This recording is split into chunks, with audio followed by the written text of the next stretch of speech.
When I found out Larry Sharpe was running for governor of New York, I had to go to the city and find out firsthand what's different about his message, and how he plans to improve the state he calls home.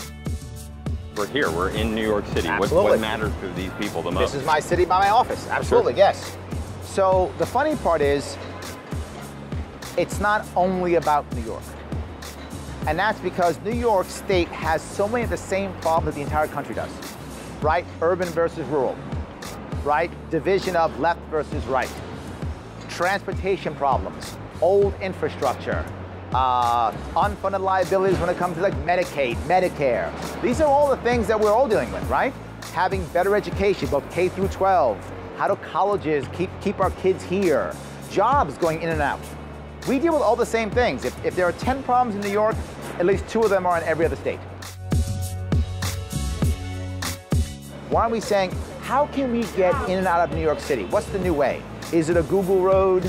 Is it a driverless car road? Is it that special light rail or that tube thing they talked about that was going to go off in California? Is that the answer? Okay, so transparency is key, obviously. Yes. Libido dominandi, the lust to dominate, the lust to control, that is something that afflicts all public servants, at least according to most people. No, I think everybody, I agree. How would it be any different with you? I don't pander. My job is not, in any way, shape, or form, to win someone's vote. My job is to show people who I am, what I stand for, what I believe in, and they will decide if I'm good enough or not. We are a nation of innovators. We're a nation of second chances. We're a nation of people who've fallen down and gotten back up.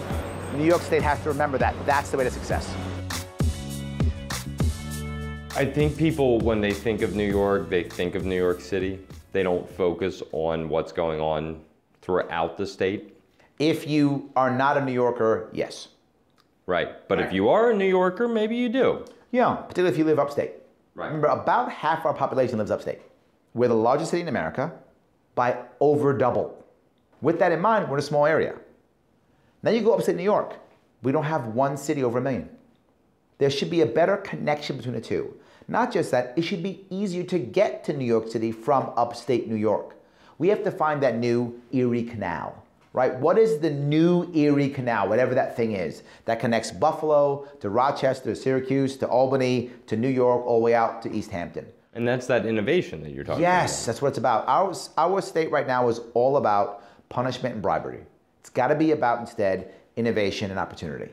Is Governor Cuomo's fix for having New York flourish and having more New Yorkers stay in New York this free college system? Yes, this is bribery, right? So the goal is, here's free college if you go to a state school and if you stay in New York.